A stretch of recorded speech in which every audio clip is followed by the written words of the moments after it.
One of the best features of a spreadsheet in Excel or in Google Sheets is formulas. You don't have to do any calculations yourself. You can enter a formula to find a certain value, like a sum, for everything in a column, and you can copy and paste that formula uh, to save time. And be sure to use formulas whenever you can in a spreadsheet because it will save you some time, it increases your skills, and that's the level, that you're expected to perform at in the workplace and further on in school. So sometimes I see students during the spreadsheet lesson take out their smartphones to use as calculators. Let's try to find a way to use the formula. So just a little comment about stats and about numbers. Sometimes mean. Just understand these little cartoons about how statistics can be misused. So we have somebody saying, "What would my starting salary be?" Well, put it this way: the average starting salary is $80,000, which would be a really good starting salary. But then you see that it's really more common to have a $30,000 starting salary, and the boss's son is getting paid a lot. So if you average all these numbers together, it comes up to 80,000. But it makes it seem as if it's typical that everyone's getting 80,000, but that might not be the case. So you understand that if you use an average and there is an extreme value, it might distort what you mean. Median. Those half is above, half is below. So, why should I invest with you? Well, our fund has a median gain of 8% per year. So, again, there's these extreme values here. So, half the time it's 10%. The other half of the time, it's just horrendous. They haven't planned properly. Their strategy is very, very risky. So it sounds like you're getting 8% every year, but actually, on the whole, you would be down quite a bit. So understand that median, we often use it in courses to say what a typical student would be achieving, but again, extreme values might distort what you think you mean. Range, so where is the data coming from? And you're saying our students come from a wide range of socioeconomic backgrounds. And, it is true that there's someone representing various income categories, but you can see that there's most of the representation comes from three categories. So it makes it seem like, oh, it's a equally diverse school, but actually there's a few a few certain income brackets that are heavily represented. So range might be a function to determine what the high and the low of the data points you're getting, but it could be misleading. Variance. Hey, these results are a disaster. Sure, they look bad, but there's a lot of variance. Don't rush to the judgment.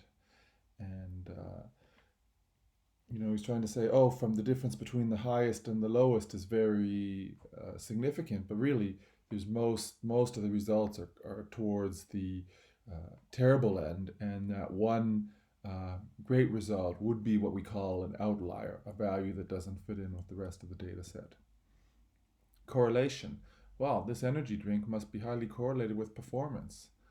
And here we have, a few professional athletes, and then most people, and you see for most people, there's really no significant athletic performance at all. But if we drew a line of best fit, it would suggest that the more you drink, the higher you perform. But again,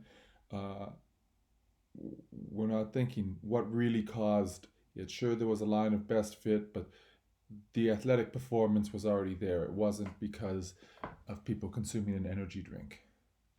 And so mode is, the most common result, your most consistent result. So here we have parent. How are you doing on your test? Well, my modal category is 70 to 80%.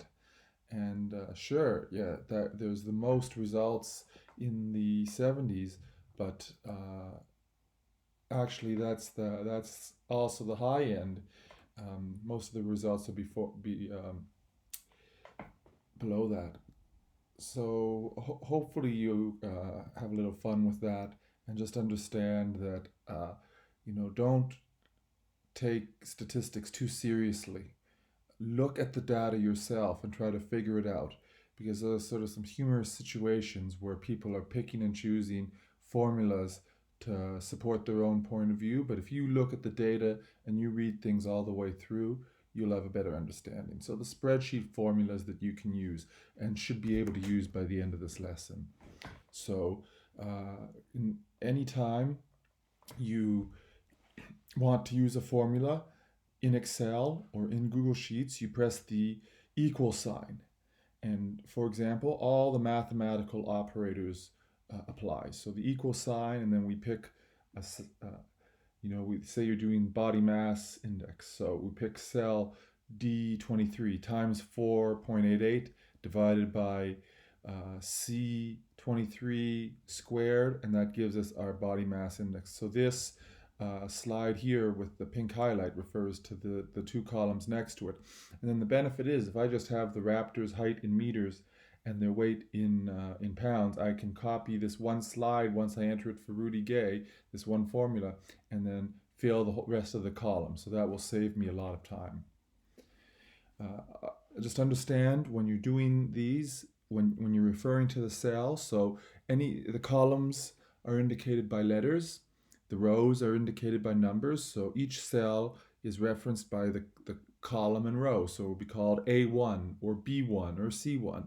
And you can use a colon to indicate a range of cells. So if you wanted to do the average of everything in from A1 to A10, you just have to say A1 colon A10, or sum A1 colon A10. You don't have to do plus, plus, plus, plus, enter each sign. The colon can save you some data entry. So, these are the mathematical operators and bed mass would apply, brackets, exponents, dividing, multiplication, addition, subtraction, and you can, don't put any spaces in there. Just enter equal sign and then the formula that you want.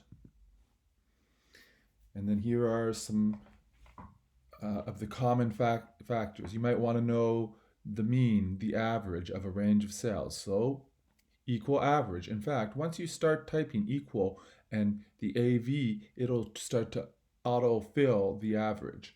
You might need to identify the maximum number, the biggest number, or the minimum, the smallest number. You might want to do a sum, equal sum, and then bracket within brackets the range of numbers. You might want the median, again, equal median, and then the range goes in brackets. Or you might want to find the most common, and this would especially be good for a big range of cells. So, B4 to AA4, that's going to be about 25 numbers. So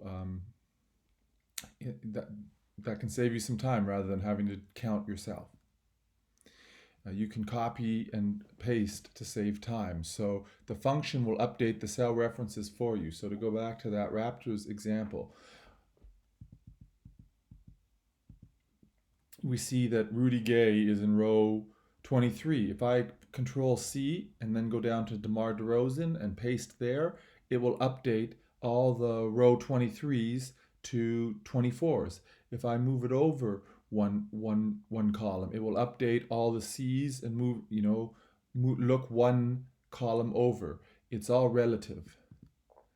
So if you want to specify the same cell, like you maybe have a common value or a multiplier, put the $ in front of the column if you want the column to remain fixed, or the $ in front of the number if you want the row to remain fixed, and if you want to only refer to that cell, $ letter, $ number, and it's going to stay fixed. And so hopefully that this gives you a quick overview of the formulas. You can start